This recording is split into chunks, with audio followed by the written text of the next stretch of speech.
Mais je veux... Ah, là...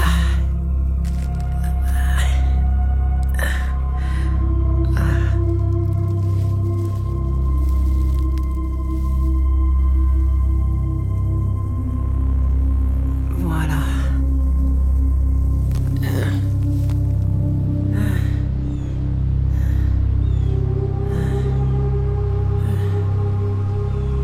Gul? Soso?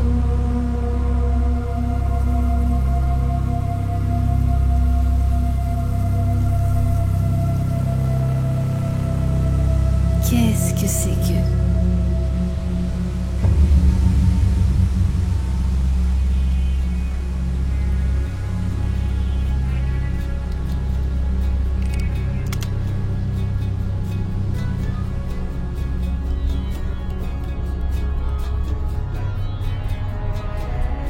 Non.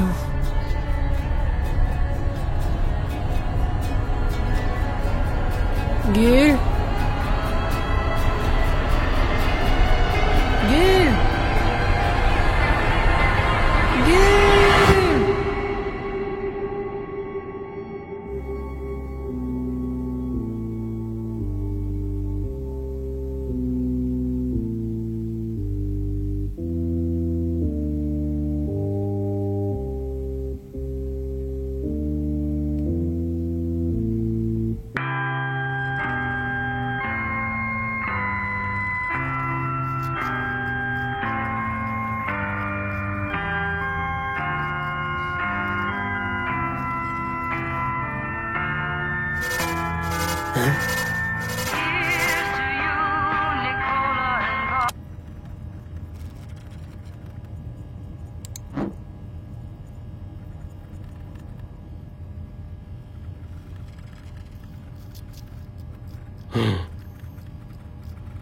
C'est juste une boîte.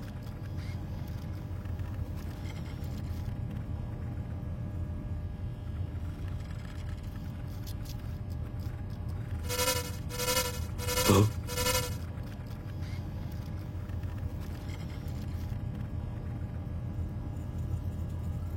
J'ai dû boire trop de café. Merci, grand-mère.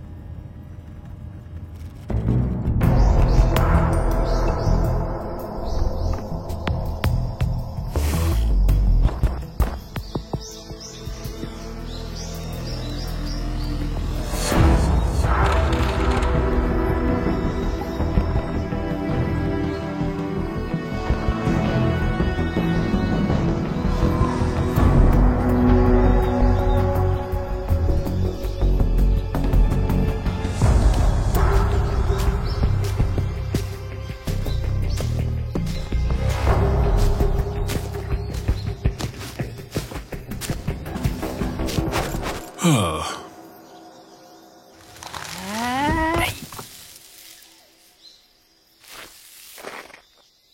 Même pas mal. J'aurais pu te faire de la place dans mon carton. Non mais ça va pas. Le carton, c'est surcoté. L'infiltration en hauteur, par contre, ça c'est classe. En plus, regarde ce que j'ai trouvé. Ça pousse sur les branches comme des feuilles.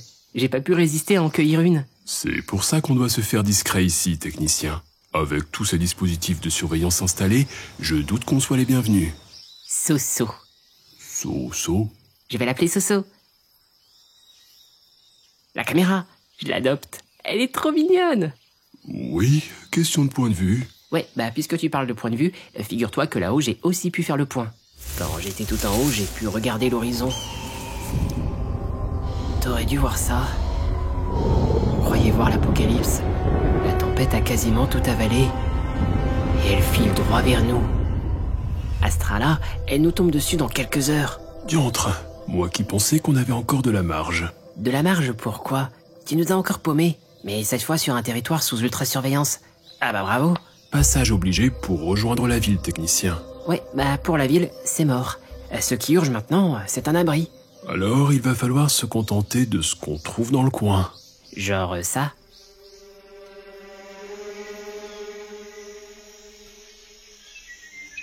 C'est presque parfait.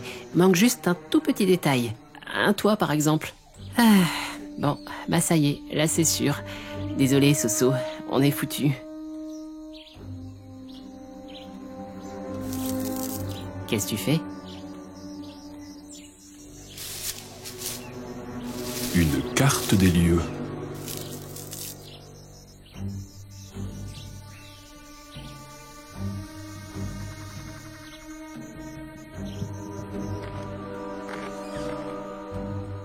Proche-Loy, zone archéologique protégée sous l'autorité de grand-mère. Grand-mère? Tout étranger foulant ces terres sera considéré comme une menace au patrimoine et à la tradition, sera susceptible de lourdes sanctions et d'une expulsion définitive de l'île. Ah bah, elle déconne pas, mamie. Si on demeure sous le radar, on pourrait s'abriter... Là, regarde Gueule, le fort Napoléon. Avec un nom pareil, ça doit être sacrément solide, non? Pas sûr. Sinon, il y a la cabane du conservateur. T'hésites entre une cabane et un fort, toi. Ah, fort bien. Va pour Napoléon.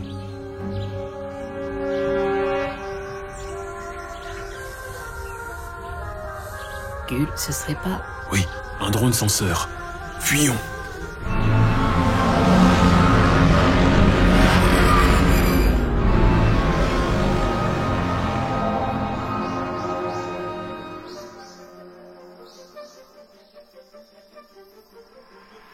Qu'est-ce qu'ils font là, eux? Je croyais qu'ils ne surveillaient que la forêt censurée.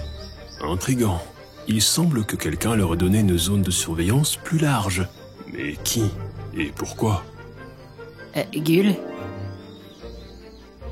Technicien, on devrait peut-être attendre que... Oh, la tête de mule. Oh, et puis tant pis. Recherchés pour haute trahison, ces individus sont extrêmement dangereux, constituent une menace à l'ordre social, à l'autorité et aux valeurs traditionnelles. Je crois que les drones, c'était pour nous. Nous sommes donc la menace. On va devoir reprendre notre petite discussion sur l'autoritarisme. L'autoritarisme de droite? Oui. Ok. Alors, laisse-moi t'écouter.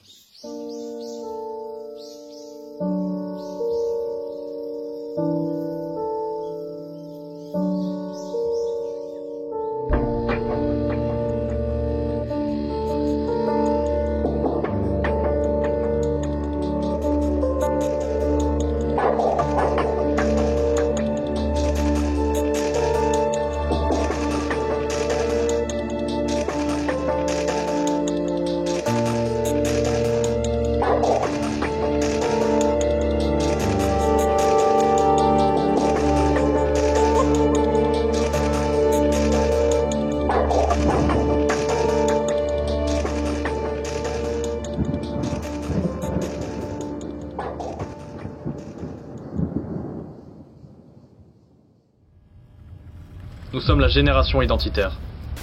Nous sommes la génération de ceux qui meurent pour un regard de travers, une cigarette refusée ou un style qui dérange.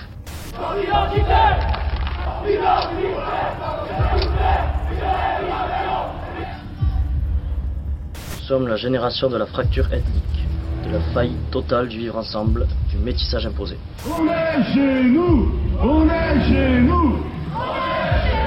Kebab! Mosquée! Kebab! Mosquée! Nous avons cessé de croire que Kader pouvait être notre frère, la planète notre village et l'humanité notre famille.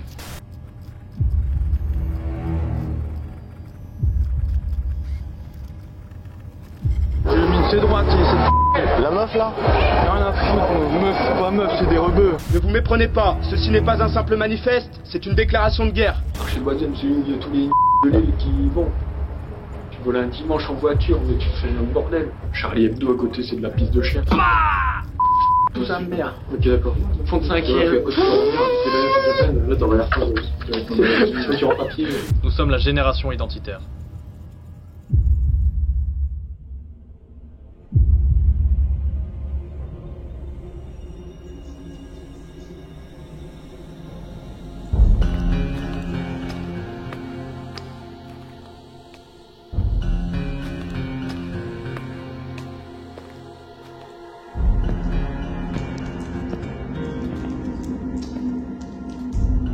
Ah bah voilà, là il y a un toit. Tu vas pas trouver de gueule.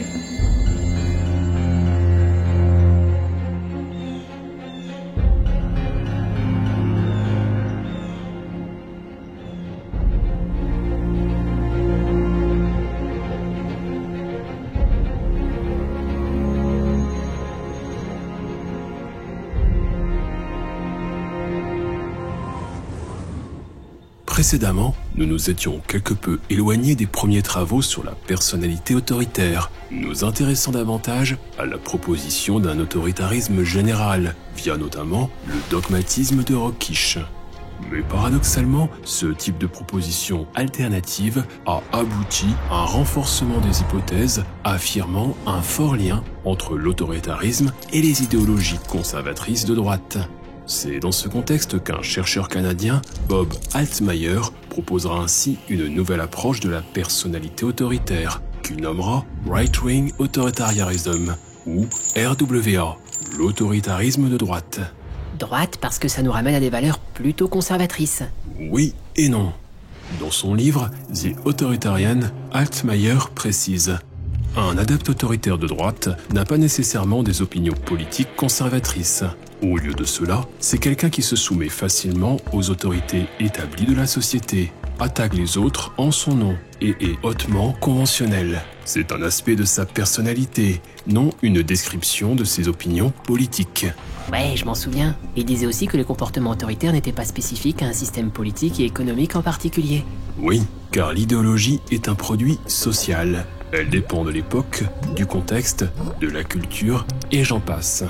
Ce qui intéresse les chercheurs, ce ne sont pas tant les opinions politiques, mais davantage ce qui nous lie à elles, selon nos besoins et motivations psychologiques.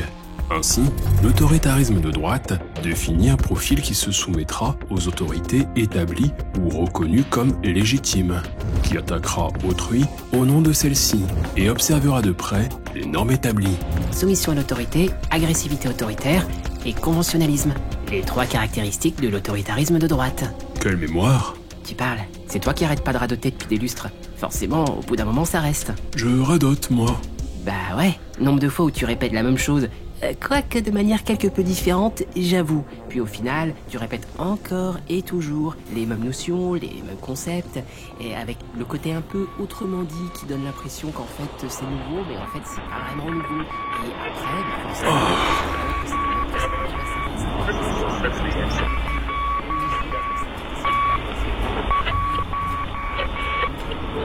Il doit y avoir une sorte de moyen pour sortir d'ici.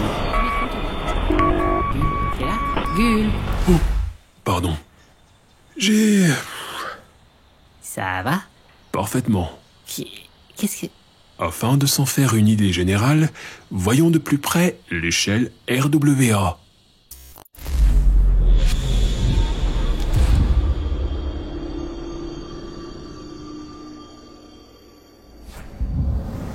L'échelle RWA, réalisée par Altmaier, a pour but de rendre compte de ces trois facettes interconnectées que sont la soumission, l'agressivité et le conventionnalisme. Voici l'une de ces nombreuses déclinaisons, comportant 20 items. Par exemple, notre pays a désespérément besoin d'un dirigeant puissant qui fera ce qui doit être juste pour détruire les nouvelles voies radicales et le péché qui nous ruine. Avec cette seule proposition, on voit apparaître la soumission à l'autorité. Notre pays a désespérément besoin d'un dirigeant puissant, l'agressivité autoritaire, qui fera ce qui doit être juste pour détruire les nouvelles voies radicales, et le conventionnalisme, pour détruire les nouvelles voies radicales et le péché qui nous ruine. D'autres items mettent davantage l'accent, non pas sur les trois facettes simultanément, mais sur deux d'entre elles, comme cet item où l'on retrouve cette fois le conventionnalisme et l'agressivité. Notre pays sera détruit un jour, si nous ne brisons pas les perversions qui rongent notre fibre morale et nos croyances traditionnelles. Pour éviter certains biais, tels que celui de l'acquiescement, l'affirmation des items va parfois aller dans un sens autoritaire, puis les autres fois dans un sens inversé, non autoritaire. Par exemple, voici un item inversé, où cette fois, c'est le désaccord qui fléchera davantage vers l'autoritarisme. Les gays et les lesbiennes sont tout aussi moraux que n'importe qui d'autre. Dans cet item, on retrouve le conventionnalisme. Les individus autoritaires ont tendance à considérer les personnes LGBT comme hors normes, en contradiction avec les valeurs traditionnelles. On retrouve également l'agressivité autoritaire, car si on considère les personnes LGBT comme immorales, cela peut justifier qu'on ait à leur égard des comportements intolérants, voire destructeurs. Donc on est toujours sur une échelle qui mesure les préjugés. Oui, on retrouve la démarche initiale d'Adorno et de ses collègues, propre à l'échelle F. L'échelle RWA étant censée permettre de mettre en évidence les profils à forts préjugés ethnocentriques. Puisque tu parles d'ethnocentrisme, ça pose pas un problème de faire passer ce genre d'échelle partout? Je veux dire, je vois mal comment cet outil pourrait être pertinent dans tous les pays et régimes politiques. C'est finement vu. Tu as là l'exemple d'une version à 20 items, datant de 2006, à destination des pays occidentaux. Mais il existe d'autres versions adaptées au contexte politique et culturel du lieu de passation. Prenons un exemple. Dans les années 80, le psychologue McFarland va entreprendre de faire passer l'échelle RWA dans un pays non capitaliste, l'URSS. Pour cela, il va entrer en contact avec des chercheurs soviétiques, Vladimir Agaïev et Marina Abalakina. Ensemble, ils vont mettre au point une version russe du RWA, version qui ne se contente pas d'être une simple traduction, car plusieurs items se révèlent tout simplement inadaptés dans le contexte soviétique. Ils vont donc remplacer toute référence aux autorités religieuses et à leurs apostats par les autorités soviétiques et leurs opposants. Voici un item original de la version 1988 du RWA. Les gens devraient accorder moins d'attention à la Bible et aux autres anciennes formes de pouvoir religieux, et plutôt développer leurs propres normes personnelles quant à ce qui est moral et immoral. Dans son adaptation soviétique, cet item deviendra « Les gens devraient accorder moins d'attention au communisme et à ceux qui essayent de détruire la religion, et plutôt développer leurs propres normes personnelles quant à ce qui est moral et immoral. » C'est un item inversé là, non? Le fort désaccord allant plutôt dans le sens d'un autoritarisme, puisque ça voudrait dire qu'on préfère se fier à l'autorité plutôt que de suivre ses propres valeurs. C'est ça. Dans l'URSS des années 80, ce n'est pas la Bible et anciennes religions qui correspondent aux valeurs dites traditionnelles et normatives, mais bien le communisme soviétique propre à l'histoire russe, avec son rejet parfois virulent de la religion. Attends, t'es en train de me dire que les chercheurs, là, ils pensaient que les partisans du régime soviétique, en tout cas ceux qui seraient ok à se soumettre à l'autorité et à la hiérarchie, super dogmatiques à l'idéologie du pouvoir en place, et méga hostiles aux opposants capitalistes et religieux, jusqu'à accepter des politiques ultra-violentes, seraient en fait des autoritaires de droite? C'est là en tout cas l'hypothèse d'Agaïev, d'Abalakina et de McFarland. Voici ce que ces derniers précisent dans l'un de leurs papiers. Les communistes soviétiques sont devenus la droite politique presque aussi vite qu'ils ont pris le pouvoir. En Union soviétique, les autorités post-révolutionnaires ont immédiatement établi une stratification sociale stricte et des barrières très fortes entre elles et le grand public, même si leur programme avait proclamé l'égalité sociale. Les dirigeants du parti ont créé une structure de privilèges spéciaux pour eux-mêmes dans presque tous les domaines, y compris l'accès au logement, aux loisirs, aux soins de santé, à la nourriture, aux biens de consommation et même à l'information. Et du coup, les résultats du RWA en URSS, ça a donné quoi?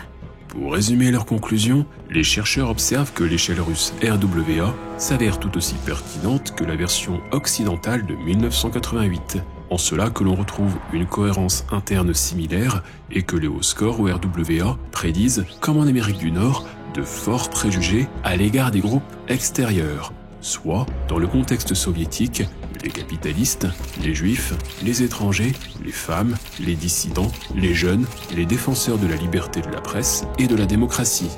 Les chercheurs remarquent des corrélations démographiques similaires entre les États-Unis et l'URSS, telles que l'âge, le statut professionnel, le nombre d'enfants dans le foyer, la taille de la ville natale, les expériences transculturelles, etc. Enfin, ils observent que les moyennes de score en URSS sont significativement plus hautes chez les membres du parti par rapport aux membres d'autres organisations. Donc ça voudrait dire que les ennemis les plus virulents de la guerre froide étaient sans doute pareils, des autoritaires de droite. C'est ce que soutiendra Altmaier.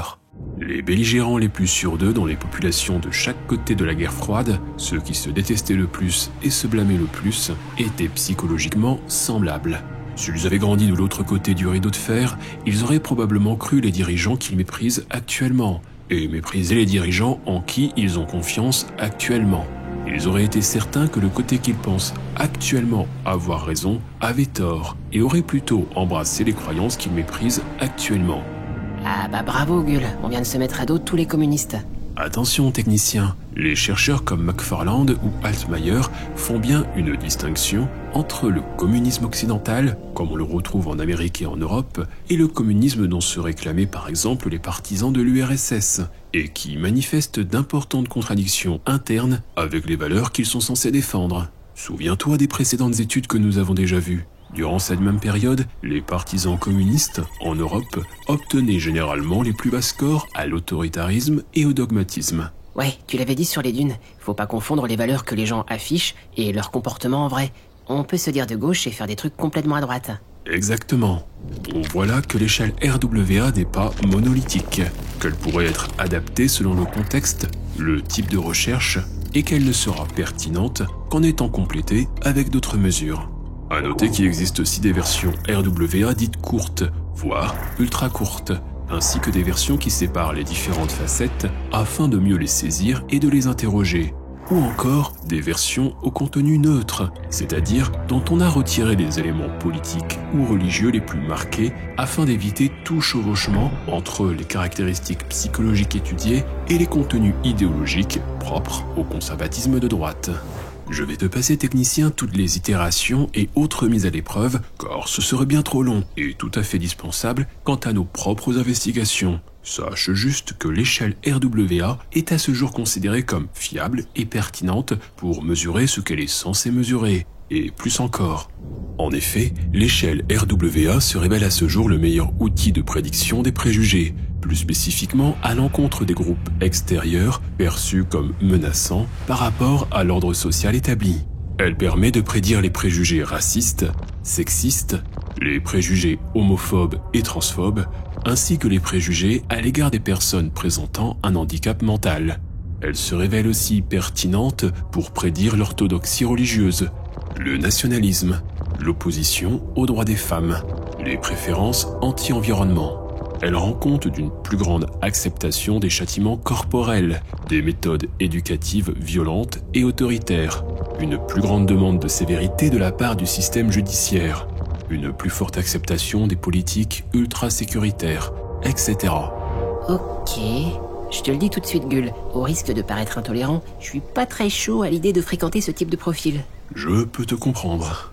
Au-delà des préjugés et attitudes, l'échelle RWA se présente aussi comme l'un des instruments les plus puissants en psychologie sociale et politique pour rendre compte de la dimension gauche-droite. Par exemple, au début des années 90, Altmaier va faire passer l'échelle RWA à des politiciens actifs aux États-Unis, c'est-à-dire à des législateurs représentant chaque État. Il va ainsi obtenir les scores de 549 républicains et de 682 démocrates. Voici un spectre qui représente le niveau RWA correspondant à la version de l'échelle qui leur a fait passer, de 60, plutôt bas score, à 140, plutôt haut score. Altmaier va ranger les résultats obtenus selon que le législateur soit républicain, en haut, ou démocrate, en bas. Voici la distribution des résultats selon chaque État côté démocrate. C'est bien étalé. En effet, on trouve chez les démocrates des scores plutôt faibles, mais aussi des scores assez hauts, comme pour l'État du Mississippi. Et les républicains? Les voici. Ah bah là c'est tout concentré, et surtout bien plus haut que chez les démocrates. En effet, on remarque que les républicains obtiennent des scores globaux plus importants que les démocrates, soit environ 40 points de plus. Ah bah c'est comme ce qu'on a vu avec l'échelle du fascisme et du dogmatisme.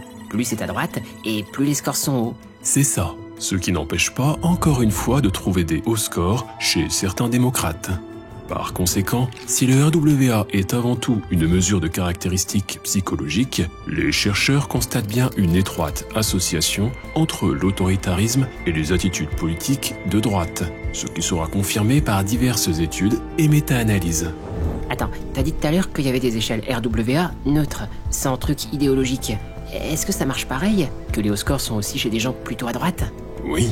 Même quand on dépouille l'échelle RWA de ses formulations les plus connotées, idéologiquement ou religieusement, elle continue de prédire les attitudes politiques de droite.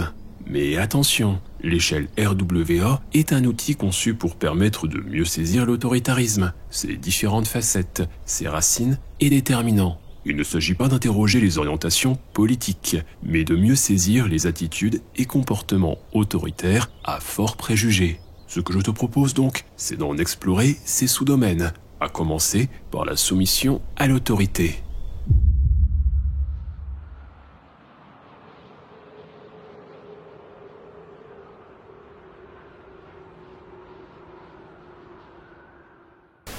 In a stunning display from a sitting president, Donald Trump launching an assault on the integrity of the election, unleashing a barrage of false claims of fraud and corruption without evidence. If you count the legal votes, I easily win. If you count the illegal votes, they can try to steal the election from us. And when Trump said, come to Washington, D.C., it's going to be wild, okay? And, I mean, we haven't been to any of the rallies. We've been huge Trump supporters. But when he said, everybody come to D.C., we felt like we had to come. So here we are. We're going to walk down, anyone you want, but I think right here we're going to walk down to the Capitol. And we're going to cheer on our brave senators and congressmen and women. And we're probably not going to be cheering so much for some of them. Because you'll never take back our country with weakness. You have to show strength and you have to be strong. Invade the Capitol building. Do the right thing. Take the Capitol. Take the Capitol. Been lawfully slated. Lawfully slated. Take the Capitol right now.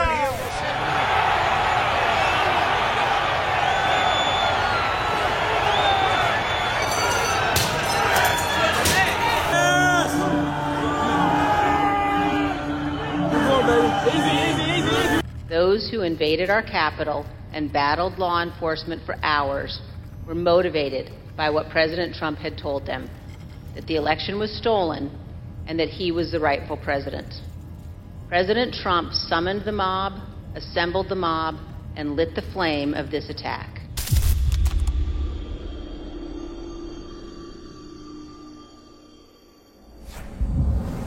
La soumission à l'autorité est l'une des principales facettes de l'autoritarisme de droite.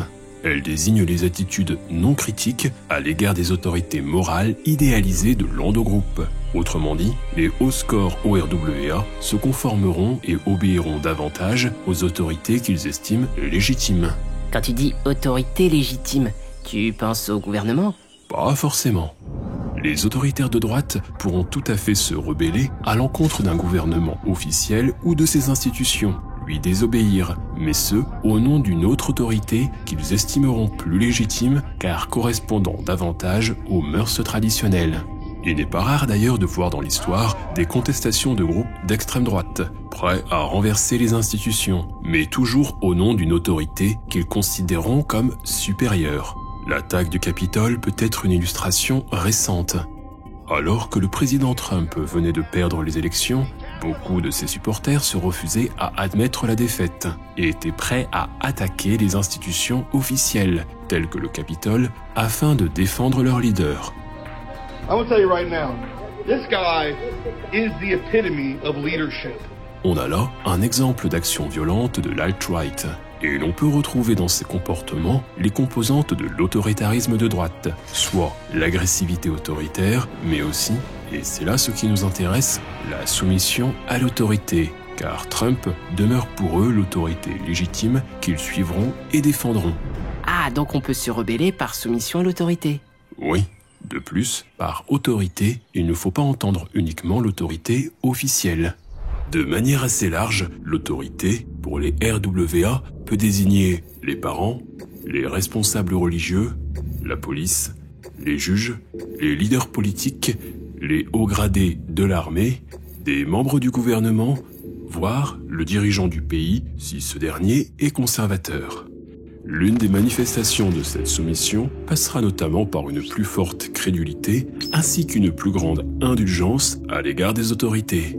Prenons un exemple. 1974. Nous sommes en plein scandale du Watergate.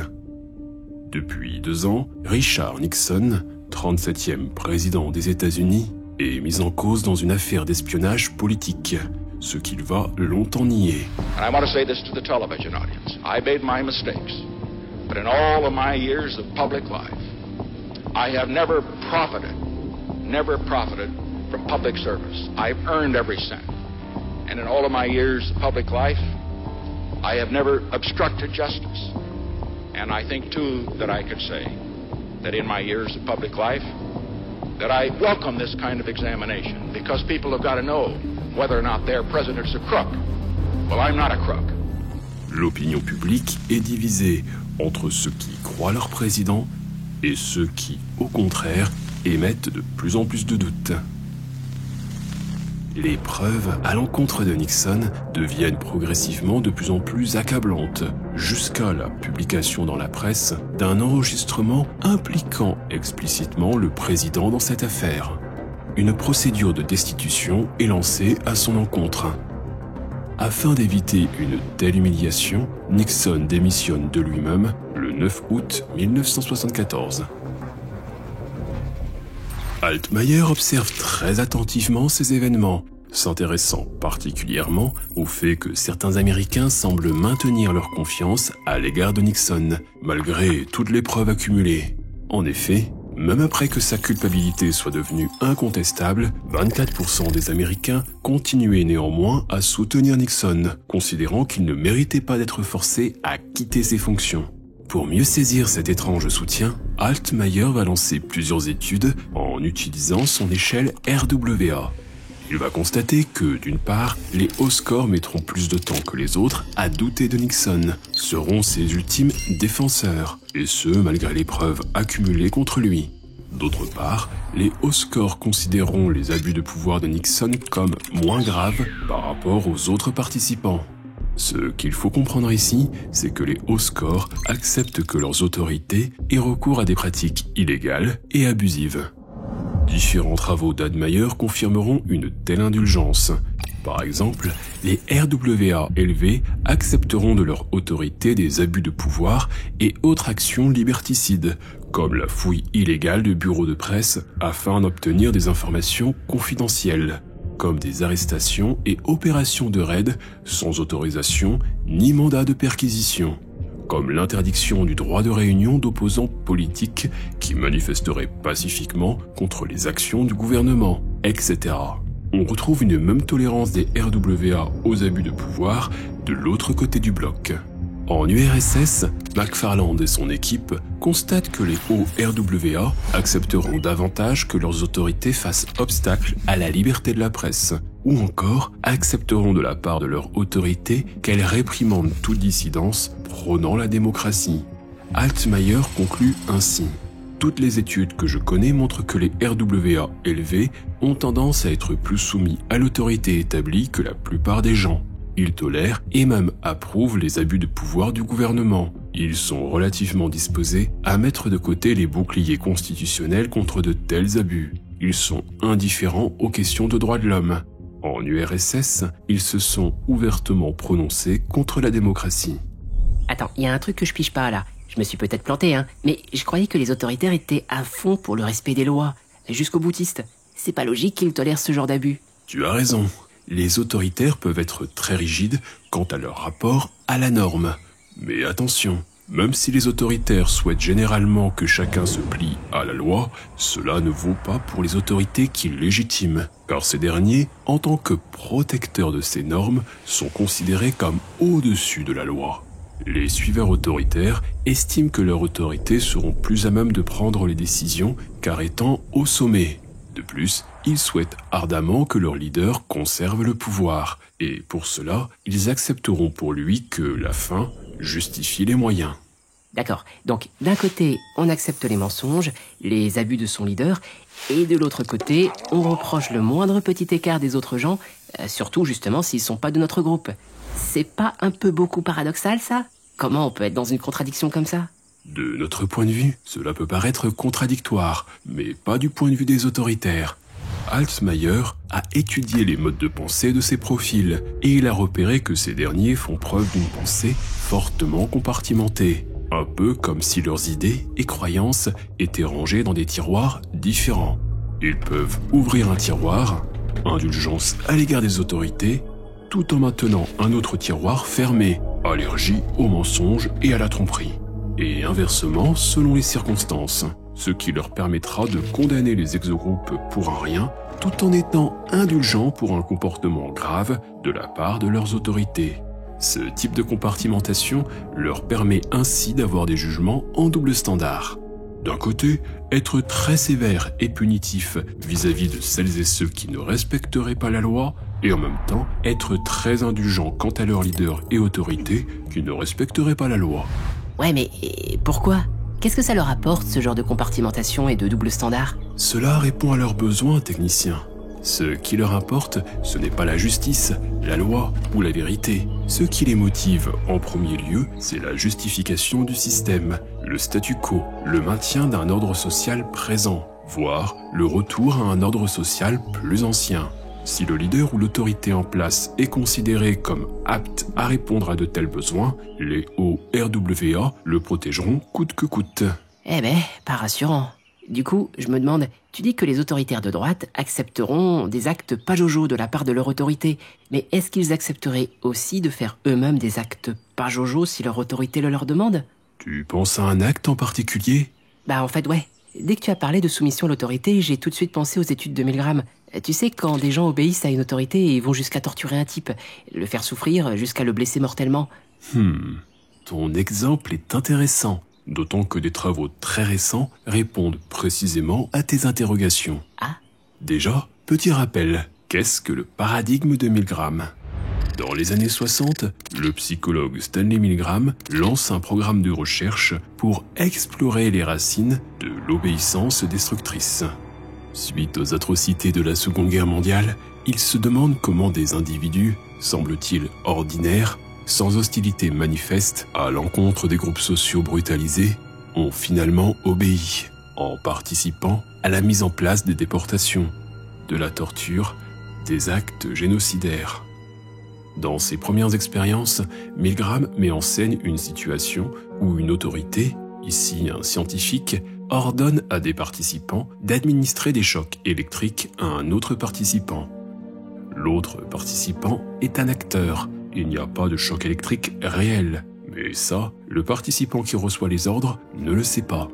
Durant l'expérience, le participant se verra devoir administrer des chocs électriques de plus en plus puissants, malgré les plaintes de la victime et ses demandes explicites d'arrêter l'expérience. That is incorrect. This one will be 195 volts. The correct one. Let me out of here. Slow. Dance. Let me out of here. My heart bothers me. Derrière lui, l'autorité scientifique intimera le participant à poursuivre. Si ce dernier refuse, malgré l'insistance de l'autorité, l'expérience s'arrête. Si le participant suit les ordres jusqu'au bout, l'expérience peut se poursuivre jusqu'aux chocs les plus élevés, des chocs mortels. Dans l'une des conditions les plus connues, 62,5% des participants iront jusqu'au choc fatal. Ces premiers résultats seront confirmés par des réplications dans différents pays, jusqu'à nos jours, car l'expérience est encore réitérée, notamment en situation virtuelle. Milgram pensait que la soumission à l'autorité s'expliquait principalement par le contexte et la situation, amenant l'individu vers ce qu'il nomme un état agentique. Les travaux ultérieurs montreront que si l'importance du contexte et de la situation sont indéniables, quant à l'obéissance destructrice, cela n'est pas suffisant. Et la thèse de l'état agentique n'est plus aujourd'hui considérée comme pertinente. Par exemple, les recherches plus récentes ont pu montrer que l'obéissance destructrice découle d'une multitude de facteurs, dont l'autoritarisme de droite. En effet, plus le RWA d'un individu sera haut, plus il sera potentiellement davantage enclin à obéir aux ordres destructeurs, jusqu'à des chocs mortels. Le RWA est en cela considéré comme prédictif à l'obéissance destructrice. Ça craint. Et du coup, cette soumission à l'autorité est aussi liée à l'autre facette, l'agressivité autoritaire. Oui, ainsi qu'au conventionnalisme. Car si les autoritaires sont fortement soumis et agressifs, c'est aussi par conformisme et par convention.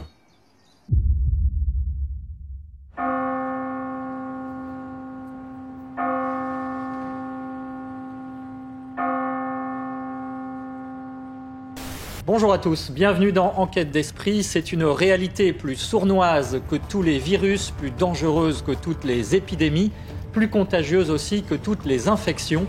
Mais elle est rarement évoquée et encore moins prise au sérieux. Cette réalité, ce sont les forces du mal sous toutes leurs manifestations. Elles étendent leur pouvoir dans toutes les sphères de la société. L'actualité le montre amplement pour nous conduire au désespoir. Alors Véronique, dans cette lutte contre le mal, contre le diable, nous avons un allié, Saint-Michel, et on l'a dit, son culte qui s'est répandu à travers toute l'Europe finalement dès le IVe siècle, et au point de former une espèce de ligne. C'est étonnant, mais regardez, ça va s'afficher sur la carte à l'écran. C'est très étonnant ce culte à Saint-Michel. Et quand vous nous parlez comme ça de la guerre civile entre les anges, que vous donnez le chiffre de 1/3 d'anges déchus finalement, d'où vous tenez ces informations? Sur quelle matière on s'appuie? Sur l'Apocalypse. L'Apocalypse parle toujours de toutes les époques. Et donc, des figures d'Antéchrist, on en a eu plein.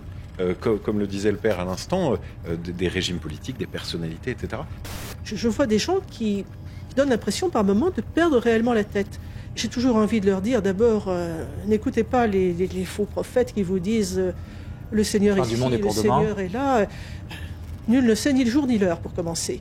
Puis ensuite, pour l'amour du ciel, faites confiance, que dit l'Évangile, quand ces choses-là commenceront d'arriver, relevez la tête car votre libération est proche. Et j'ai l'impression que nous sommes entourés de gens qui ont totalement perdu cette dimension. Quel est le rôle d'un exorciste? Il dit au démon, tais-toi. Il dit au démon, je te l'ordonne, sors de cette personne. Il s'adresse directement à l'esprit démoniaque. Parce qu'ils obéissent à travers la liturgie de l'Église au Christ. Donc, les personnes sont libérées. Voilà, le père Jean-Pascal Duloisy, le directeur de l'accueil Saint-Michel, exorciste du diocèse de Paris et de l'Île-de-France. La lecture de France catholique qui consacre sa une et tout un dossier au danger de l'occultisme, voyance, astrologie, guérisseur. Donc on a commencé à faire une ébauche du sujet sur ce beau plateau, mais ça ne suffit pas, il faut vraiment lire le dossier. Alors sur les 7 monastères, 4 ont été construits sur des lieux d'apparition de Saint-Michel. Ce qui est étonnant, c'est que cette ligne s'aligne parfaitement avec le soleil levant du solstice d'été, c'est quand même incroyable. Et puis alors, ce qui est très très surprenant, c'est que les 3 sites principaux, le Mont Saint-Michel, Saint-Michel-de-la-Cluse et Monte Gargano, donc les 2 derniers en Italie, sont équidistants. Et Dieu veut que nous soyons lucides, réalistes et que nous soyons à notre place. C'est précisément la meilleure manière de lutter contre le diable que d'être à sa juste place, d'expérimenter la liberté dans l'humilité. C'est ça que nous procure Saint-Michel.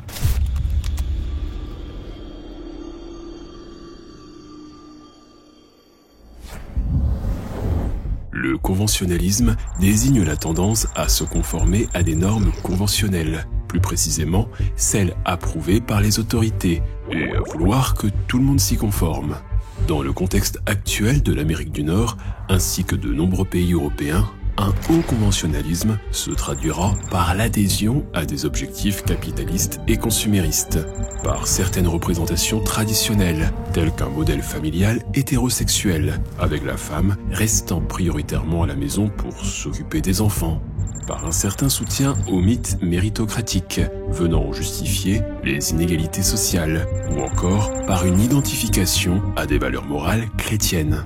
Ouais, pour faire court, ils adhèrent à fond aux valeurs traditionnelles, quoi. Oui, d'ailleurs, pour désigner cette facette, certains psychologues comme John DeKitt préféreront parler de traditionnalisme. Les RWA élevés seront motivés par la préservation des normes et valeurs actuelles, voire par un retour à un système social plus ancien. C'est la raison pour laquelle ils seront partisans, au minima, de politiques conservatrices. Par exemple, à chaque élection présidentielle aux États-Unis, le RWA prédit un soutien constant aux candidats républicains. L'une des manifestations de ce conventionnalisme est rendue flagrante via cette inclination des hauts scores à vouloir se rapprocher toujours plus de la norme, ce que Altmaier montre grâce à ses observations de rétroaction de conformité. Ah ouais, la rétroaction de conformité. Évidemment, tout de suite, c'est plus clair. Oh ? Non, c'était du second degré, Gugul. Tu sais, pour que tu traduises. Oh. La rétroaction de conformité désigne notre tendance à modifier notre opinion initiale afin de nous conformer davantage à celle des autres, dès lors que nous en prenons connaissance. Nous en avions déjà parlé avec l'effet H. Attends, je l'ai celui-là, je peux le faire? Je t'en prie. Alors, laisse-moi t'expliquer. L'effet H fait référence à un phénomène expérimenté par Salomon H dans les années 50. À gauche, une ligne. À droite, d'autres lignes. 1, 2 et 3. Au centre, moi, qui te pose une question. À ton avis, parmi les lignes 1, 2 et 3, quelle est celle qui correspond le mieux à la ligne de gauche? Tu as 5 secondes, Gugule.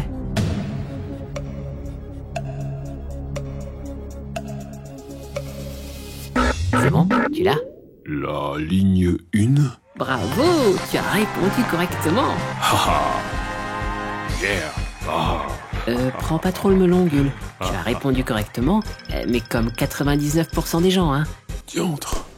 Mais imaginons maintenant qu'avant de t'interroger, Gule, tu passes derrière mon armée de clowns.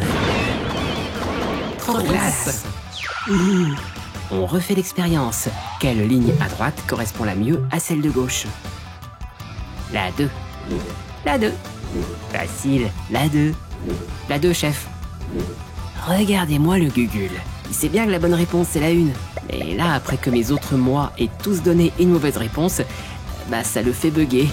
Regardons ce qui se passe dans sa tête. D'un côté, il y a ce qu'il perçoit, la réponse 1. De l'autre, il y a ce qu'il sait de la perception des autres, la réponse 2. Et c'est la grosse fight. Va-t-il se faire confiance jusqu'au bout, maintenir ce qu'il pense comme juste, ou se conformer à la grande sagesse des techniciens? Réponse 2. Et bam! Il a cédé à la pression sociale. Game over!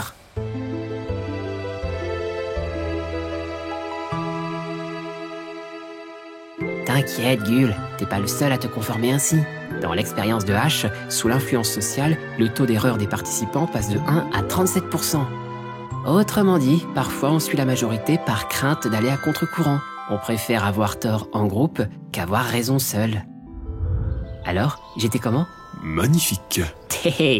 Oh. Pourquoi on parlait de conformisme déjà? La rétroaction à la conformité. Comme nous le montre l'effet H, nous avons tous et toutes une certaine tendance à la conformité. Altmaier a voulu savoir si les hauts scores à l'autoritarisme de droite étaient plus enclins à ce type d'influence sociale. Pour cela, il va faire passer à des participants l'échelle RWA. Après la passation du test, il va leur présenter pour chaque item les moyennes obtenues par l'ensemble de ces échantillons. Ensuite, il leur propose de repasser le RWA, leur laissant la possibilité de modifier leur opinion pour chaque item. Que remarque-t-il? On retrouve l'effet H pour l'ensemble des participants, c'est-à-dire qu'ils auront tendance à modifier légèrement leur position pour s'approcher de la moyenne. Jusqu'ici, rien de nouveau. Mais plus étonnant, ceux qui ont obtenu un score élevé au RWA lors de la première passation vont se démarquer des autres en cherchant beaucoup plus à se rapprocher des valeurs moyennes, contrairement aux bas scores qui modifieront peu leurs opinions. Autrement dit, les RWA élevés sont beaucoup plus sujets au conformisme que les autres, viseront autant que possible la position moyenne, dès lors qu'ils en auront connaissance. L'influence sociale est plus forte chez eux, car ce qu'ils cherchent avant tout, c'est de correspondre à la norme. Ah, d'où leur conventionnalisme. En fait, ils sont super conformistes. C'est ça. Ce conformisme explique ainsi pourquoi les hauts scores seront très malléables aux normes véhiculées par leurs autorités et pourront modifier leurs opinions, non pas de manière autonome et déterminée, mais par conformité au changement d'opinion de leur groupe ou de leur leader. Donc le conventionnalisme ici n'est pas vraiment détachable de la soumission à l'autorité. Ni de l'agressivité autoritaire. On remarque en effet que la force des préjugés d'un haut score peut diminuer ou augmenter selon les discours et normes de son groupe d'appartenance. Par exemple, Altmaier remarque au fil de sa carrière que les positions homophobes des hauts RWA ont légèrement baissé en quelques décennies, parallèlement au fait que la société américaine devenait moins intolérante vis-à-vis de l'homosexualité et qu'une meilleure représentation était véhiculée. Ah, je vois. C'est pas qu'ils sont devenus plus tolérants en soi, qu'ils auraient moins de préjugés, mais plutôt parce que l'homosexualité dans la société s'est un peu plus normalisée, en quelque sorte. C'est ça. Cette moindre intolérance n'est pas vraiment le signe d'une grande ouverture de leur part. De plus, puisque les hauts scores cherchent avant tout à correspondre à la norme, et si les discours dominants et les représentations changeaient, avec par exemple la promotion de positions homophobes dans les médias ou à travers le discours de leaders, ils pourront à nouveau laisser cours à leurs préjugés à l'encontre des gays. Les hauts scores se conformeront davantage à l'autorité en place par régulation non autonome, au contraire des bas scores qui se détermineront davantage sur ces questions par régulation plus autonome. Régulation autonome, non autonome. Je me réfère ici à la théorie de l'autodétermination de Deci et Ryan, qui, je crois, peut être un bon complément pour mieux saisir les comportements autoritaires et non autoritaires. Mais à trop vouloir développer ce point, je me risquerai là à m'éloigner du sujet. Pour en savoir plus sur cette théorie, je vous invite à consulter le livre de V6, en toute puissance. Ouais, et en plus, le bouquin, il est libre et gratuit. Vous le trouverez sur notre site. Mais et pourquoi les ORWA se conforment-ils ainsi ? Pour aller vite, on peut dire que ce conformisme des ORWA s'explique notamment par la tendance à rechercher le statu quo, à maintenir le système social en place, voire à retrouver un modèle social plus ancien, d'où leurs affinités avec tout ce qui sera de l'ordre du traditionnel. Et vu que la religion fait partie de la tradition pour beaucoup, c'est pour cela qu'ils défendront des valeurs morales religieuses. Entre autres, et plus encore, l'autoritarisme peut aller de pair avec le fondamentalisme religieux. Tu entends quoi par fondamentalisme religieux ? Dans les années 1910, en Amérique du Nord, différentes brochures religieuses, appelées The Fundamentals, sont imprimées et distribuées. Ces brochures développent de vives critiques à l'encontre des autres courants chrétiens, accusés de ne pas respecter suffisamment les préceptes de la Bible. La position fondamentale consistant à considérer la Bible comme un texte divin qu'il faudrait prendre au sens littéral et qui ferait autorité sur toutes les questions de la société. Les croyants qui adhèrent au dogme fondamental sont appelés fondamentalistes. Et ce mouvement va se développer au cours du siècle, prenant de plus en plus de place dans le champ politique. Certains présidents américains comme George Bush ou encore Donald Trump accréditant leurs demandes, comme la lutte contre l'avortement. En 2016, 80% des évangéliques ont voté pour Donald Trump. L'une des raisons majeures de ce choix, le combat pour la vie. Si je peux sauver même une seule vie en votant comme ça... Je pense que dans l'espoir de sauver quelques vies, même à travers un candidat modérément pro-vie, beaucoup d'évangéliques ont voté pour lui.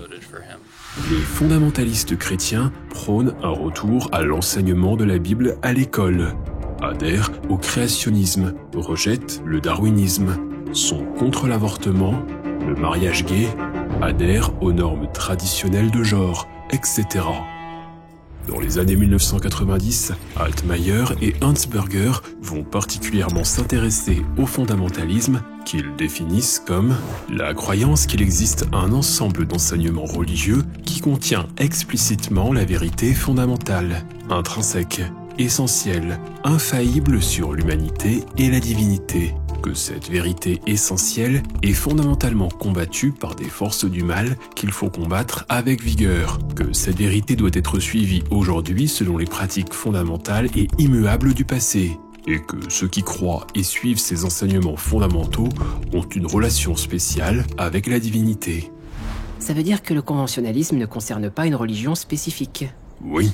Si aux États-Unis c'est bien le fondamentalisme chrétien qui s'impose dans le champ politique, on trouvera les mêmes dispositions, par exemple chez les fondamentalismes musulmans ou hindous. Et c'est pour cela qu'Altmaier et Hansberger vont faire en sorte que l'échelle RF ne soit pas propre au christianisme.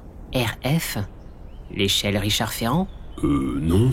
RF pour Religious Fundamentalism. Cette échelle équilibrée est composée de 20 items, voire 12 dans sa forme raccourcie, et permet de mesurer le niveau de fondamentalisme des individus et des groupes. Par exemple, Dieu a donné à l'humanité un guide complet et indéfectible vers le bonheur et le salut qui doit être totalement suivi. Quand vous regardez les choses franchement, Il n'y a fondamentalement dans le monde que deux sortes de personnes, les justes, qui seront récompensés par Dieu, et les autres, qui ne le seront pas. Les fondements de la religion ne devraient jamais être altérés, ou compromis, avec les croyances des autres. Les chercheurs découvrent que dans le contexte états-unien, les protestants fondamentalistes, tels que les baptistes, les évangélistes, les pentecôtistes, les témoins de Jéhovah, les membres de l'Église de l'Alliance et de l'Armée du Salut, obtiennent les plus hauts scores. L'une des caractéristiques des fondamentalistes est l'importance accordée non seulement à suivre les valeurs religieuses, mais tout autant à les propager. Les hauts scores cherchant à convertir le plus de monde à leurs croyances. Par exemple, dans l'une de leurs expériences, les chercheurs vont expliquer à des athées qu'un adolescent élevé dans un milieu religieux a commencé à avoir des doutes quant à sa foi et se tourne alors vers eux pour leur demander conseil et savoir que faire. 11% des athées interrogés déclarent qu'ils lui diront que la religion est mauvaise et que l'athéisme est plus juste. 40% des athées interrogés souhaiteront que l'adolescent croie en ce qu'il croit eux, et 18% essayeront de conduire l'adolescent vers l'athéisme. Quand on demande aux participants athées s'ils souhaiteraient que leurs propres enfants aient les mêmes croyances qu'eux, seulement 4% le souhaitent, les 96% adhérant à « je veux qu'ils cherchent et se fassent leurs propres opinions ». Quand même, ce serait pas cool d'imposer ses opinions à ses gosses, surtout sur les questions de religion. Et les fondamentalistes alors, ils répondent quoi? J'y viens. Les chercheurs vont interroger de la même manière des participants fondamentalistes, c'est-à-dire ceux qui ont obtenu un haut score à l'échelle RF. Cette fois, ils présentent la situation suivante. Un adolescent vient vous voir. Il a été élevé dans une famille plutôt athée, mais désormais, cet adolescent pense à devenir plus religieux et souhaite vos conseils sur ce qu'il faut faire. Que diriez-vous ? À cette question, 88% des fondamentalistes répondent qu'ils expliqueraient à l'adolescent que l'athéisme est une mauvaise chose, que la voie de la religion est juste. 96% des fondamentalistes souhaitent que cet adolescent adopte leurs croyances. 98% indiquant qu'ils chercheront à le convertir à leur foi. Enfin, à la question de l'opinion de leurs propres enfants, 94% souhaitent qu'ils adoptent les mêmes croyances qu'eux. 6% seulement souhaitent que leurs enfants se fassent leurs propres opinions. Ah ouais, sur cette dernière question, c'est quasiment l'inverse que pour les athées. Ils veulent vraiment que les autres se conforment à leurs croyances. Oui. Les fondamentalistes ne souscrivent pas seulement aux mœurs religieuses. Ils veulent davantage que tous les membres de la société s'y plient. D'où ce prosélytisme qui pourra passer par l'imposition des valeurs chrétiennes comme enseignement obligatoire dès l'école. Dans la vie des évangéliques, la place de la Bible est centrale. C'est pour cette raison que Becky a choisi de ne pas confier ses enfants à l'enseignement public, mais de leur faire la classe à la maison. Une fois par semaine, elle retrouve une dizaine d'autres mères de famille pour la journée communautaire. Les enfants, rejoignez vos tuteurs qu'on puisse commencer la journée. Ici, les textes religieux sont utilisés comme des livres d'histoire et de sciences. Quand j'ai eu des enfants, j'ai commencé à m'interroger sur le fait de pouvoir être la personne qui ait le plus d'influence dans leur éducation. L'école à la maison permet à mes enfants d'observer le monde à travers la Bible. Quand nous travaillons la science, nous parlons librement du fait que Dieu est le créateur.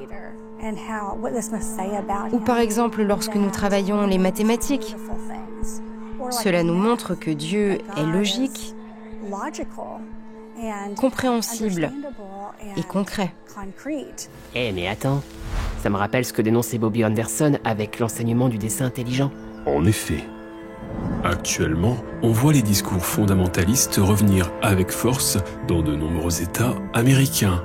Les fondamentalistes demandent par exemple à ce que l'enseignement de la Bible soit obligatoire à l'école, veulent censurer tout contenu s'éloignant de leurs mœurs, comme par exemple les livres mettant en scène des couples LGBT+.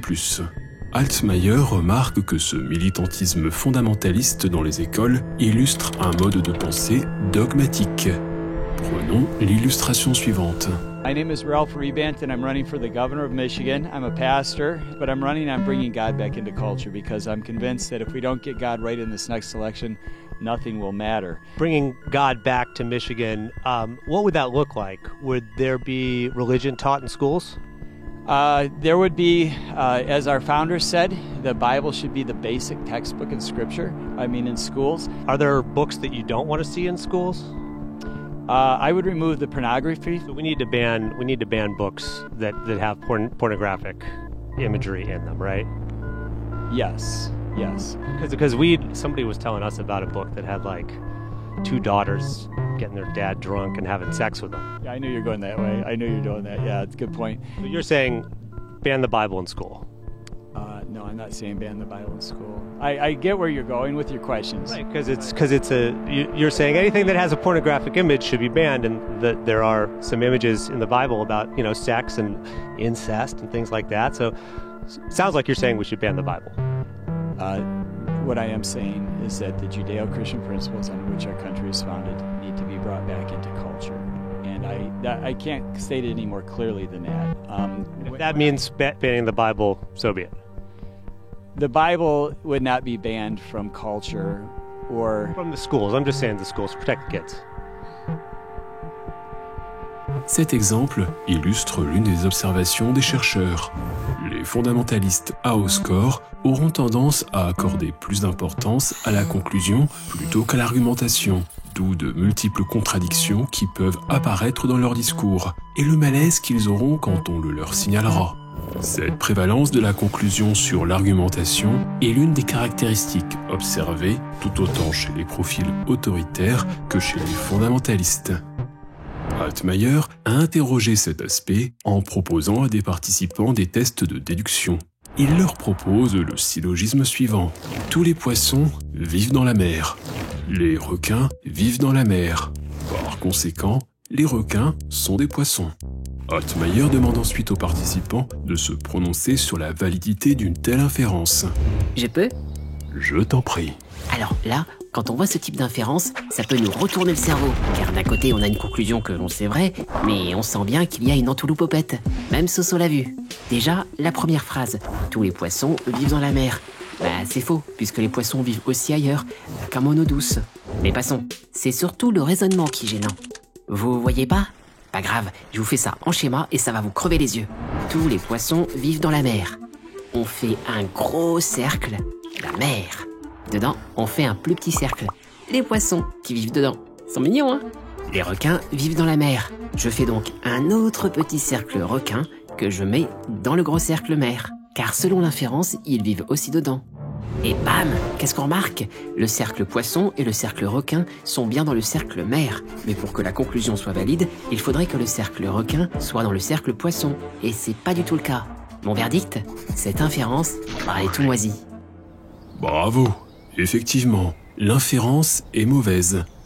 Altmaier remarque que les RWA élevés seront plus susceptibles de dire pourtant que c'est bien correct, même après ce type d'explication, car ce qu'ils estiment juste, c'est la conclusion, et non le moyen d'y parvenir. Attention, il ne s'agit pas ici de questions d'intelligence ou de logique, car pour les fondamentalistes et les RWA, la logique est secondaire. Ce qui compte, c'est que la conclusion aille dans le sens de leur croyance. Si tel est le cas, ils considéreront le discours comme valide. Ah, ils sont plus intéressés à défendre ce qu'ils croient plutôt que de prendre en compte le raisonnement qu'il y a derrière. C'est pas une histoire de logique ou d'intelligence, mais c'est en rapport avec leur dogmatisme très élevé. Exactement. Un esprit dogmatique usera de différentes stratégies pour maintenir son système de croyance en place. La pensée logique importe moins que la défense de ce qu'ils croient vrai. C'est ainsi qu'ils pourront s'appuyer sur la Bible pour affirmer leurs convictions, quand bien même ces convictions pourraient être contraires à la Bible elle-même. Pour résumer, selon Altmaier, un fondamentaliste se conduit selon l'idée suivante. Je crois tellement que la Bible est parfaite que rien, pas même la Bible elle-même, ne peut me faire changer d'avis. Et si quelqu'un montre qu'interdire les livres à contenu sexuel à l'école, ça revient aussi à interdire la Bible elle-même, ils passeront outre la contradiction. C'est ça. Du coup, tu parles beaucoup des fondamentalistes sous prétexte qu'ils ressembleraient pas mal au profil RWA. Mais à quel point ? Tu n'as toujours pas deviné ? Les fondamentalistes religieux sont d'abord des autoritaires de droite, technicien. Ah ? Les différentes études montrent un lien étroit entre RWA et fondamentalisme religieux, avec des associations fortement significatives. Cela s'explique par le fait que le fondamentalisme religieux et l'autoritarisme de droite recouvrent des facettes similaires quant au traditionnalisme et partagent des caractéristiques communes, comme le dogmatisme ou l'ethnocentrisme.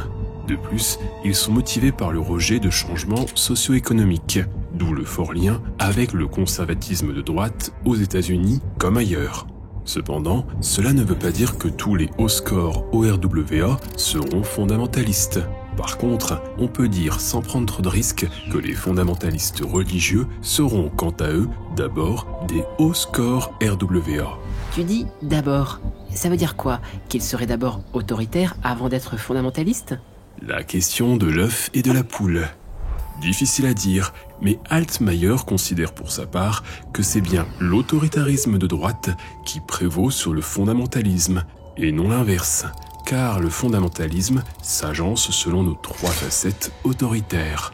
Un fort conventionnalisme, ici sous le vernis d'un traditionnalisme religieux, une forte soumission à l'autorité, l'autorité renvoyant ici au texte sacré et à ses leaders charismatiques dans les églises, et de l'agressivité autoritaire, ici à l'encontre des croyants des autres religions et athées, et contre tous ceux qui vivent en dehors de leurs mœurs.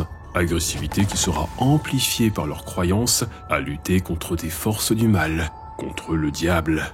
Ah ouais, je vois le topo. Et l'agressivité autoritaire, c'est justement la troisième facette qu'il nous reste à voir. Oui, venons-en justement à l'agressivité.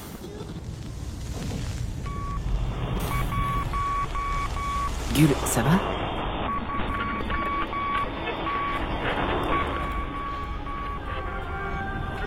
Ah...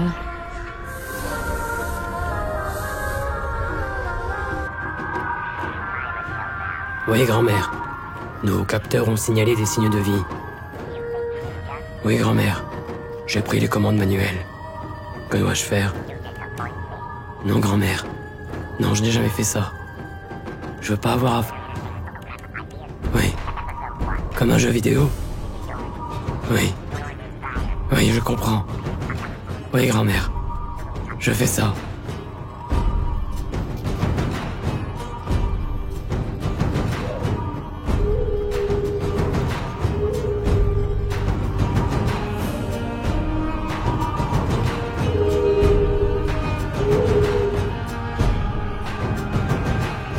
Gull, faut mettre les voiles là.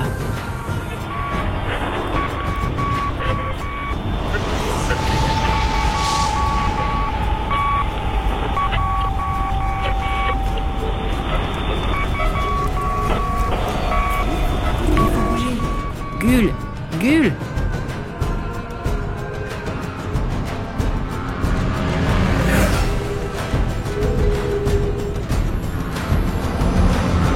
Comme dans un jeu vidéo.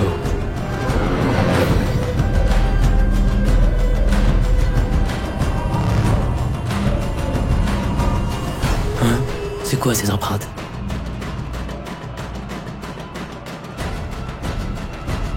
Nous l'avons perdu.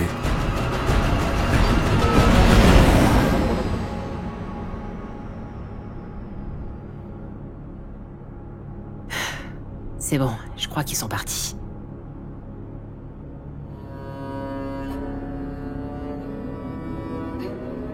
Qu'est-ce qui t'a pris là-bas, Gull? C'est juste mon casque. Il y a trop de confusion. Sans doute des interférences, rien de plus. Il suffit de les ignorer. Les ignorer? Oui, ignorer. Ignorer, ça a parfois du bon, non? Bref, passons à la troisième et dernière facette de l'autoritarisme, veux-tu?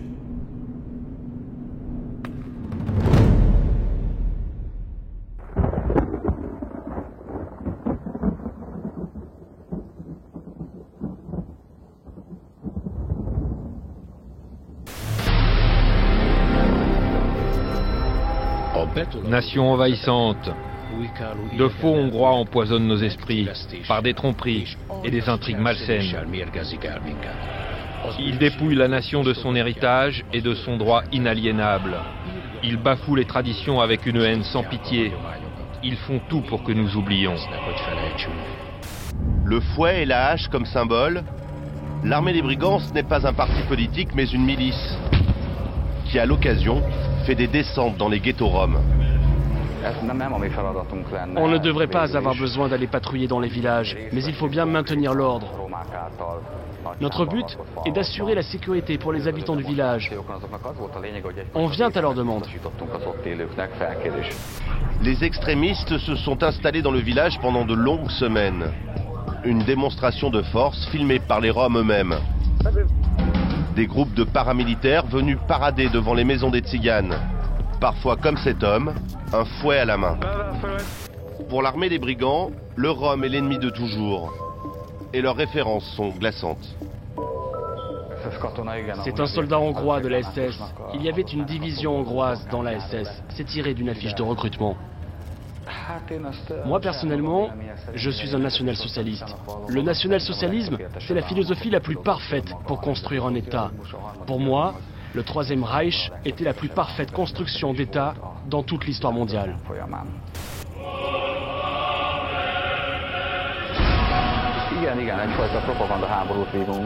Nous menons aussi une guerre de propagande. Nous utilisons tous les moyens de communication pour atteindre des jeunes, des gens qui ne nous connaissent pas encore, mais qui sont séduits par notre mode de vie ou qui ont besoin de soutien de notre part.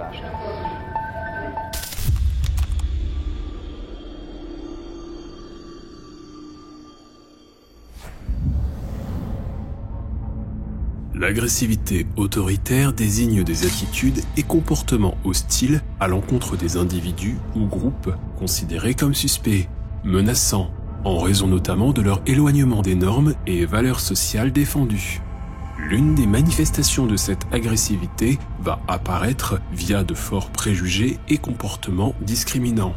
Je hebt ook een zoon, gewoon een jongen, maar als die bij wijze van spreken ook homo zou wezen of worden, ja, zou ik niet blij mee wezen. Nee.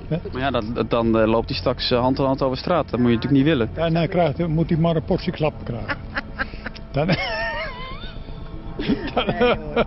Dat is een grapje.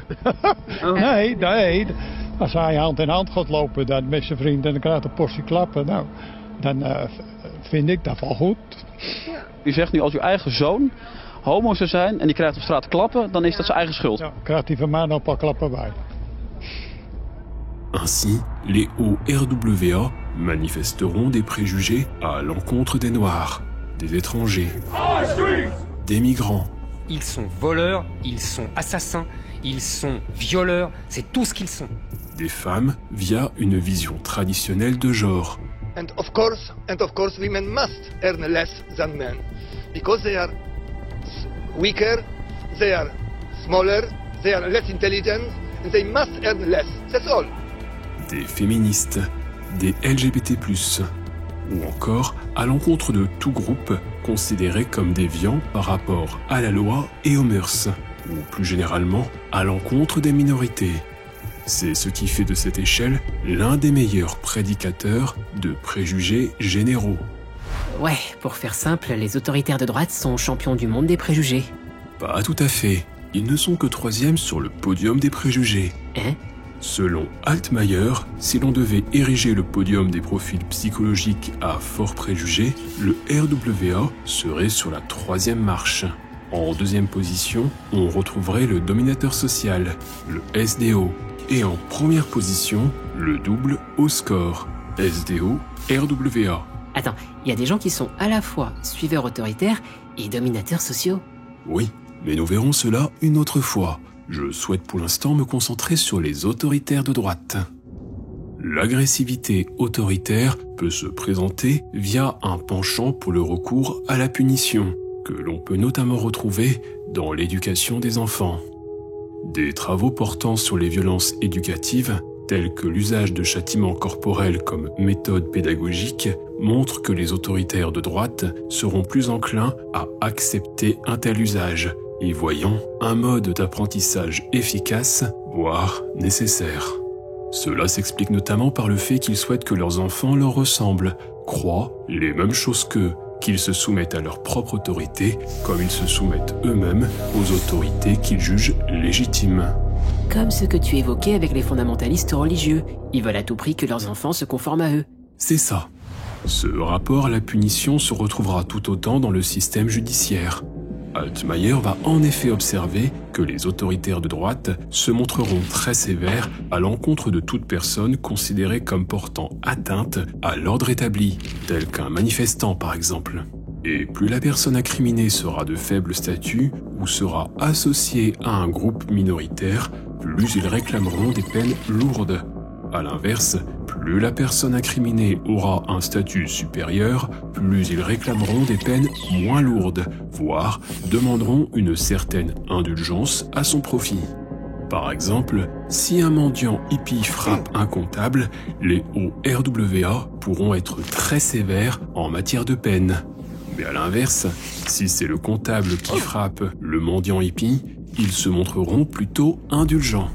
De la même manière, comme nous l'avons déjà évoqué avec la soumission à l'autorité, les RWA seront d'autant plus indulgents quand le délit ou le crime a été perpétré par une autorité qu'ils reconnaissent comme légitime, telle que les forces de l'ordre. En cela, ils pourront se montrer très conciliants concernant les violences policières.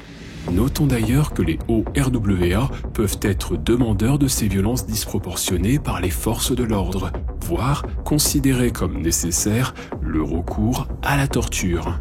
E dá para os agentes da segurança pública o excludente de licitude. Ele entra, resolve o problema, se matar 10, 15 ou 20.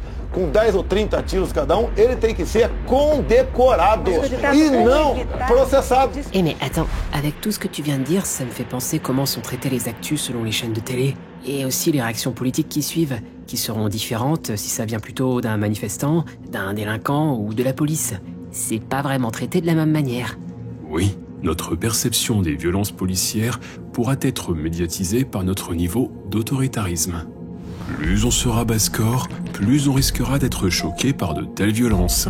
Et inversement, plus on sera haut score, plus on risquera de se montrer indulgent face à de telles violences. Alors parfois jusqu'à les justifier, tout autant qu'on sera davantage choqué par les dégradations du mobilier urbain lors des manifestations. Les hauts scores s'identifieront davantage à l'autorité, voudront la protéger. Ainsi, ils pourront leur attribuer des causes favorables pour expliquer leur comportement, tout autant qu'ils pourront attribuer au contraire des causes défavorables vis-à-vis des groupes qu'ils estiment menaçants pour l'ordre social. Ah, comme ce qu'on a pu voir avec l'erreur ultime d'attribution. Exactement. Nous en parlons ici. Les RWA élevés peuvent aussi vouloir se faire justice eux-mêmes, se considérant en droit de se défendre, de prendre les armes contre des groupes extérieurs.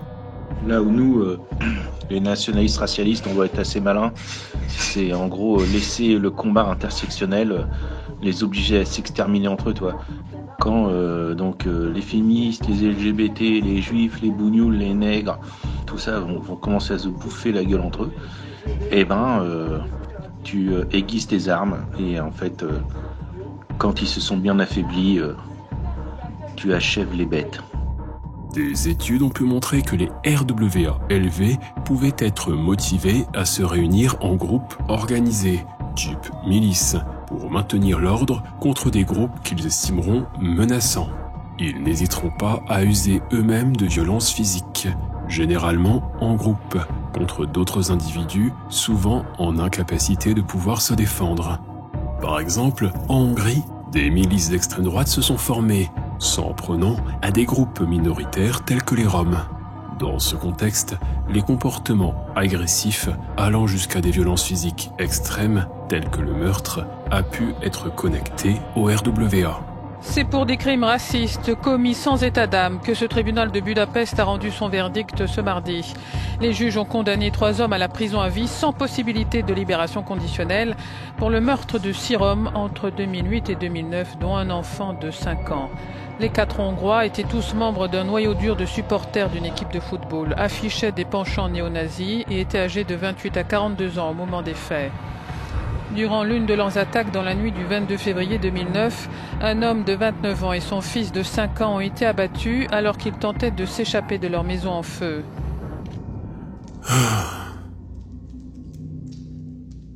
Ça va? Je me demandais si je devais continuer à donner des exemples plus extrêmes en matière de violence autoritaire, car malheureusement, cela peut aller beaucoup plus loin. Tuerie de masse, terrorisme, génocide. Je t'avoue que je n'en ai pas la force. T'inquiète pas, Gull. Quand on étudie ce genre de sujet, faut aussi pouvoir se préserver. Je pense qu'on a tous compris comment pouvait se manifester cette agressivité. Et je sais que t'aimes aller jusqu'au bout d'un sujet. C'est ton côté consciencieux. Mais là, franchement, ne t'inflige pas de faire toute la liste. Merci.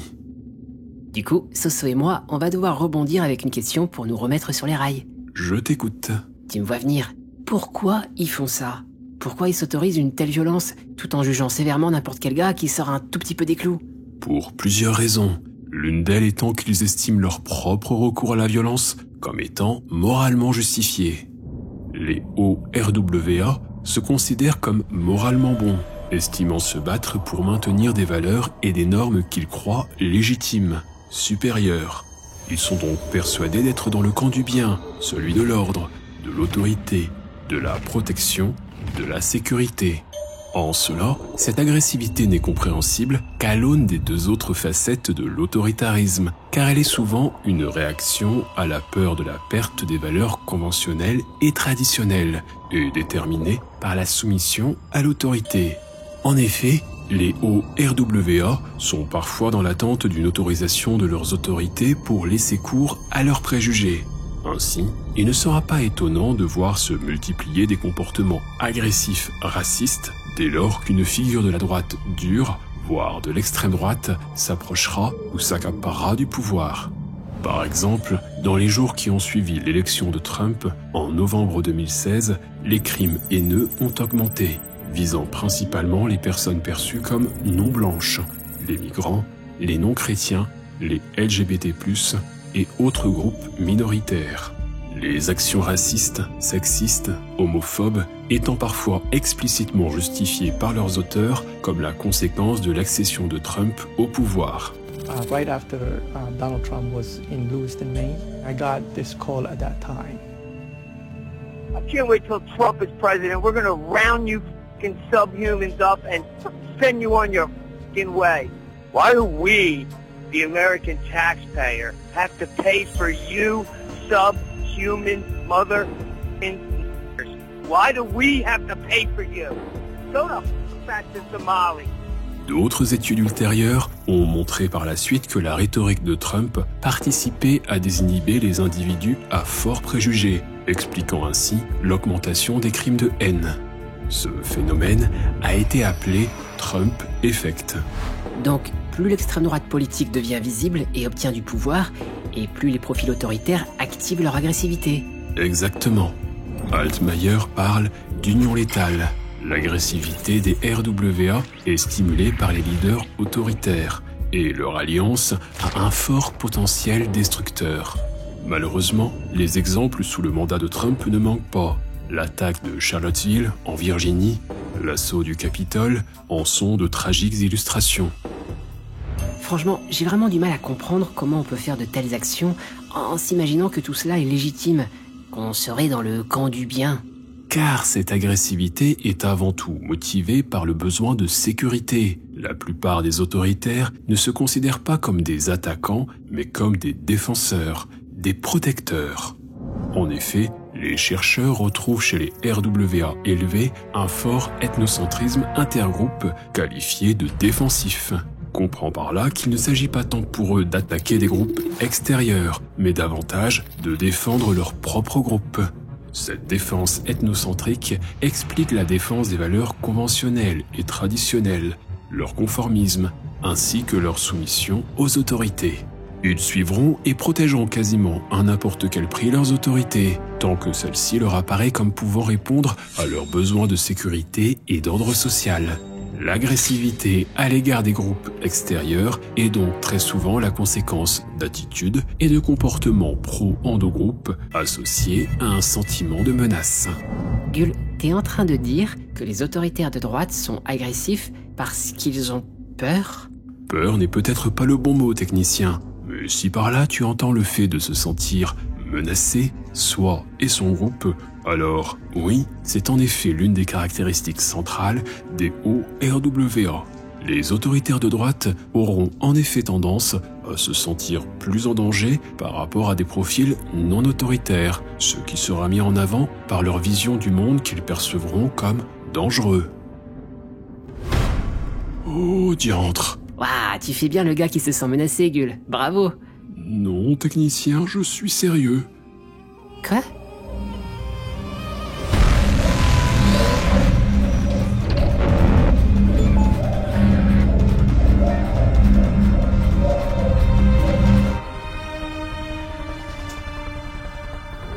Comme dans un jeu vidéo.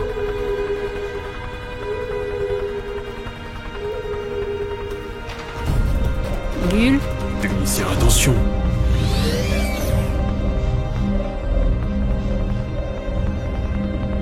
Comme dans un jeu vidéo.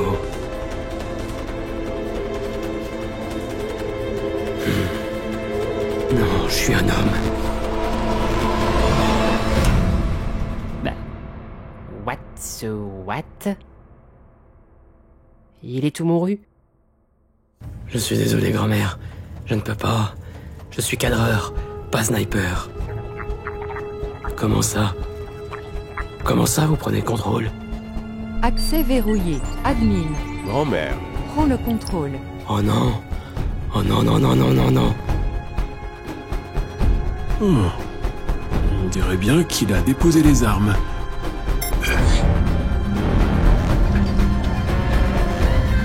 Ou pas.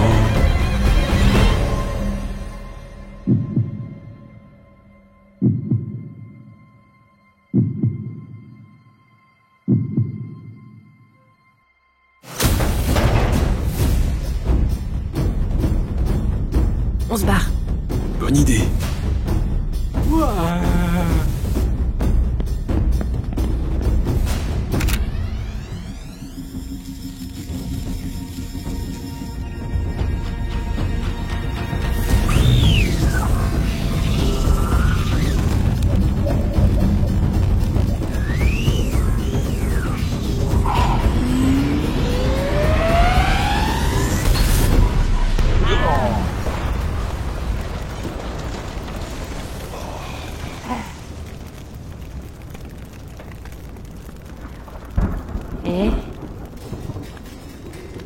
Et voilà la tempête.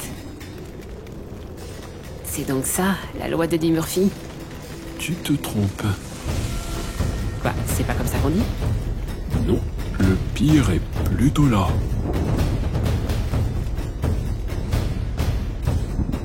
Sans deck.